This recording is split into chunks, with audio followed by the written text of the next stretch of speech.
383,000 overall. People are not being aggressive about putting their home on the market. There's not a lot of activity going on at the moment. Well, hello everybody. It is Randy with Best Town Agents, and today we're joined by Gary Raze, and Gary is with Remax Integrity, and he's going to comment here in November on what's happening on a couple of fronts, obviously on the real estate side of things, and then secondary on the mortgage side. So Gary, why don't you go ahead and tell us what's happening right now in real estate? Not a darn thing, Randy. No. As you know, Lane County, Oregon, comprises of Eugene, Springfield, which are the two big cities that are next to each other, separated by a river, and also a lot of smaller towns. So we actually have our population basically is right around 383,000 overall. So that's a rather large encompassing area. And from that, the activity right now in the real estate part is people are it's starting November, December.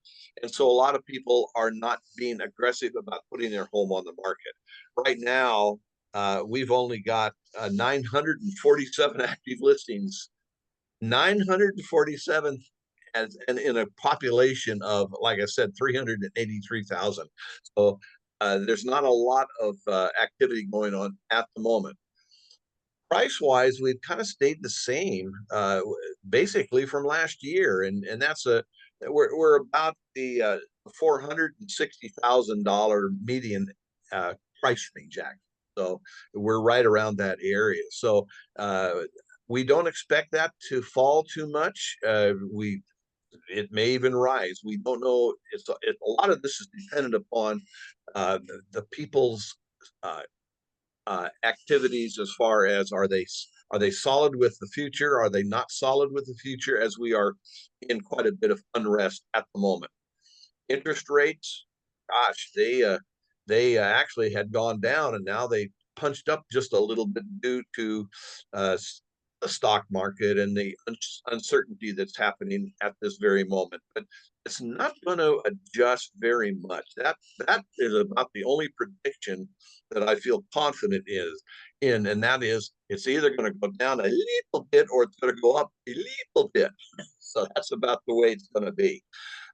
So saying that, with this few properties that are on the market, that also means that there's a lot less people looking, because people are changing their thought processes towards the holidays, etc. Now, if you were a person that needs to purchase right away, this actually could be a pretty good time to be looking, because, of course, you don't have a lot of competition. So you're not going to be competing against other buyers. The same goes for the selling process. If you're going to sell, you're going to be one of the few homes that are on the market, which means that there's going to be less competition, that you're competing your house against other homes. Okay, well, that sounds like more like a normal November market. Now, Yes. we've been following the news, obviously, and we're seeing these mass layoffs, especially in the tech companies. Has that spilled over in Lane County as far as other businesses, or what's it like there? Well, Portland has a lot of the big companies. We don't have many big companies here in Eugene, Springfield area. So we have not been hit nearly like some other places that have been. And again, the thing that's interesting, and this is going to be a little bit difficult to explain, when unemployment goes up, which is what's starting to happen, then usually they will lower interest rates to try to spur the economy. But in this case, a lot of these layoffs are because of AI. AI is being able to produce a much more efficient system for the companies. And so by being more efficient, their bottom line is really not being affected in a negative way. So when they're making more money, that has a good effect on purchasing power for the people that are working, and so on. So saying that, we may not see much adjustment interest rates wise, either upward or downward, with this mass layoffs that are certainly occurring as we speak. And just in the last several weeks, we've seen mass layoffs worldwide, I might add, and also more to be expected. So again, we're on the kind of the lower end of the knowledge base as far as the predictability, but we certainly have a feel for what we think is going to happen. Exactly. So the one thing that we're seeing, I think, in Lane County there, anyways, it's like year over year, it's been pretty much the same by the sounds of it here. It's still a tight market in terms of Yes. availability. If I'm moving in from California or Washington or somewhere out east, the actual homes available to purchase is quite low, right? That is correct. We don't have a lot of new construction. And why is that? Well, two reasons. Number one, we have kind of a boundary that we can only build in, and that boundary is pretty full. It's called the Lane County. Bottom line is what they don't want is you building out into the forest area or in the farming area unless you have a lot of acreage. And so we have a kind of a control factor there. That has some effect. The also the builders themselves, they have to make a living, and they're not overly confident about the future either. And so what they are doing is building more affordable homes, as I guess that's probably the best way to say it, with a lot more single level homes, because a lot of the older generation, which is of course the baby boomers, they're producing, uh, they're getting the need for more easy living, and the two-story homes are not as popular as the single level. So what homes that are being built, it's a 2-to-1 ratio as far as single level over two-story. Okay, okay. So the other thing then, me thinking about this then is Eugene, Springfield. Is it like a lot of cities where you have lots of show homes and all these homes built out, or is it less new homes to choose from? Oh, there's less new homes to build to pick from, absolutely. And like I said, just the fact that there's less than 1,000 homes on the market with this huge population differential, there's just not much to pick from. Obviously, the new homes get picked out pretty fast because a lot of people do want new construction. But the ratio of new construction over homes that are on the market, prob this is a guess on my part, probably 90% plus of the homes are not brand new homes that are on Mm, the market. okay, okay. So then what I'm hearing then, if I'm moving from even within Oregon, but especially out of state, there's a good chance I'll be renting for a while until I purchase a home. Again, that's another issue that's very difficult for people when they come to our area from another state, to be able to just move right into a home that's on the market is not easy. Mm, So therefore, there ought to be a huge market for short-term rentals. They're not. Unfortunately, we have very few places that actually rent by the month. Most of them want a year lease. If they rent by the month, obviously those prices are going to be much higher because the risk factor has plays into this as well. So if you have a rental that you are willing to rent out on a short-term basis, those people will be commanding a top dollar. okay, okay. So then if that's the case, if you're moving into Lane County, let's say Eugene, Springfield, it sounds like number one, you're going to have to plan ahead. Oh, There's nothing to get away from that. perfect word, Yeah. So then planning.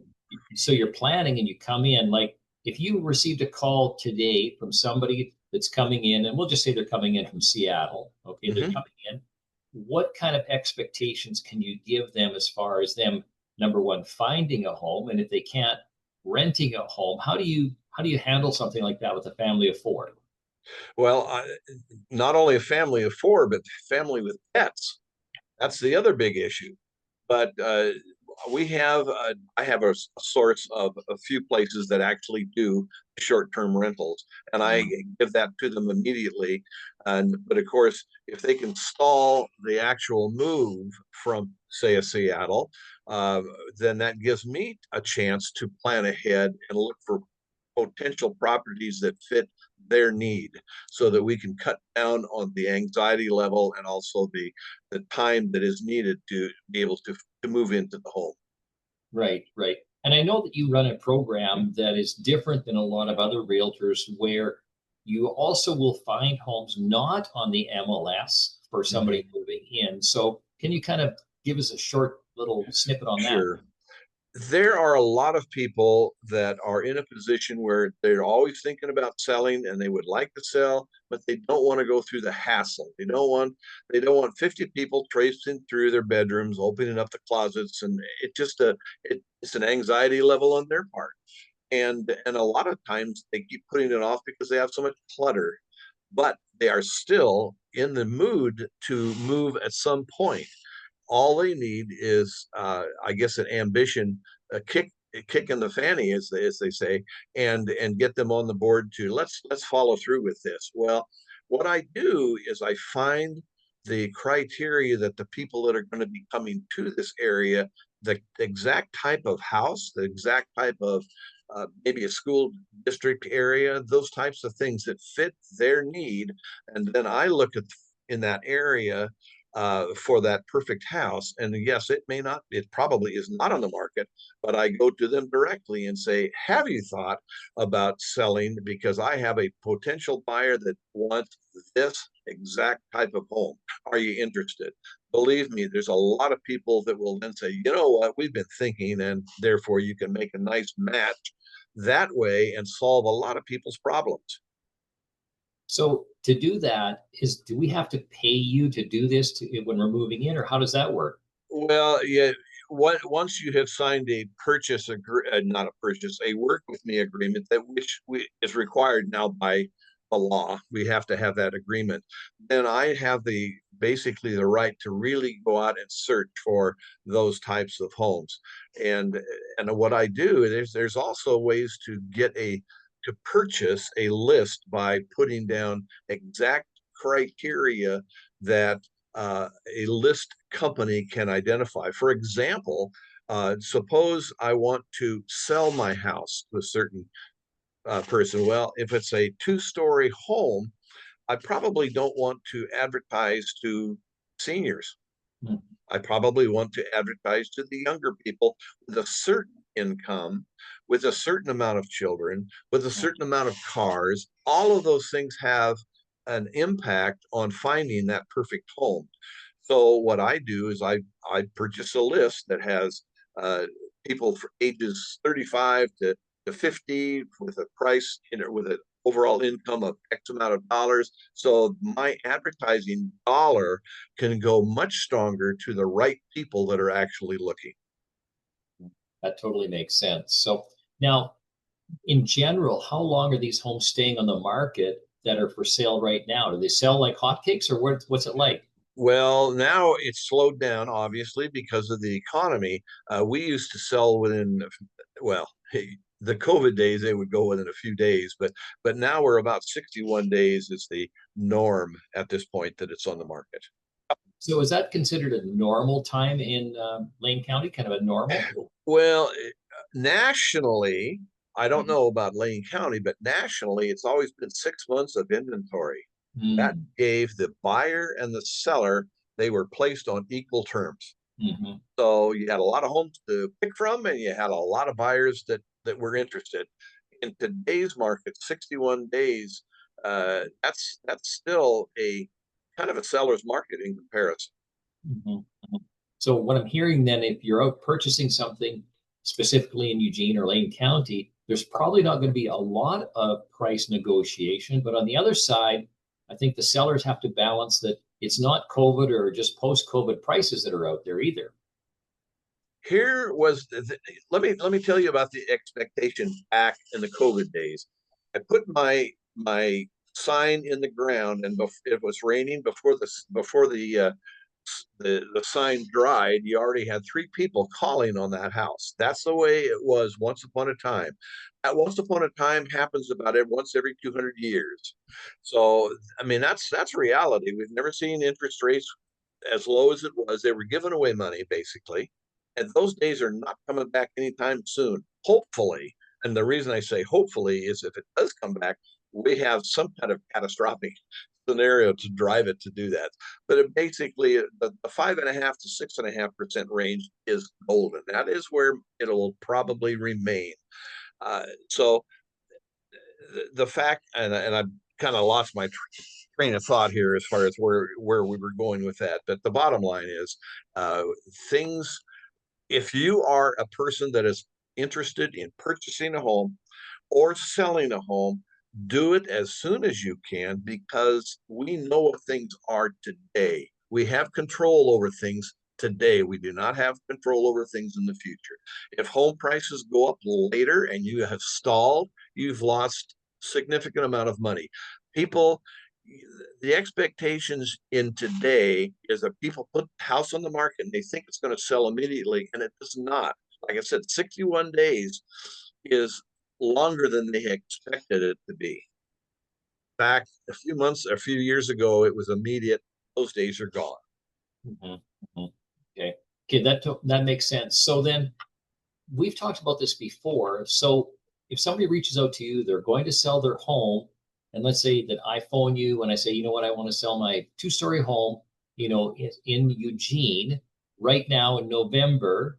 What kind of advice would you give to somebody? Well, the first thing, of course, is always declutter. That's such a big thing. And let me tell you, people that have 2-story homes are probably people that have perhaps lived there a while. And the word a while means more stuff. The longer you have lived in a home, the more stuff you've got. And that's the most difficult thing for people, is to get rid of prized possessions and things that had some meaning that their children do not want. The china cabinetry, the dishes that they saved, and the china means nothing to the younger set. So it's difficult for them to get rid of things. Bottom line, declutter is number one. Number Right. two is try to do as many inexpensive upgrades as you possibly can. Good landscaping, those types of things make a big difference. That curb appeal has an impact. And so that would be my advice for a November seller. Okay. And if not, by the sounds of it, they can hold off to the new year. Like, would they hold off till January or March or May, or what happens? Well, in Eugene, Springfield area, the daffodils start popping out of the ground in mid-February. Believe me, that's already too late. So when the people start seeing those flowers pop up, the urge to get on with their goals is immediate. Now in January, they will make those new goals. And of course, by January 3rd, they will have forgotten those goals, but that's a different story. And the point being is they've always had this urge to go to the next step, and February becomes the beginning of the rush, February through May. Right. Right. Okay. All right. Well, what we'll do then, Gary, how do we get a hold of you? Like, what's the best way if I'm coming in from out of town or even locally? How do I reach out to you? Well, for the most part, people basically call me because it's easy to get my number, Right. 541 554 5825. My email is simply Gary Raze, GaryRaze, is in zebra, at remax.net.com. Perfect. Perfect. Okay. Well, until December, what we'll do is we will wait for that update as well, and Mm-hmm. encourage everybody that's listening in here to reach out to Gary, especially if you're considering moving right now or, buying right now. And if not, if it's going to be in the new year, just call Gary and ask him for what's the advice? How do I get ready for that January 5th listing? All that statement that you just made, Randy, goes right back to that one word that we talked about earlier, planning, or 2 words, planning ahead. Yeah, There you right go. on. Sounds great, Gary. Well, until we see you next month, you have a great week in Lane County and Eugene. Thank you. You take Thanks. care. Okay, goodbye.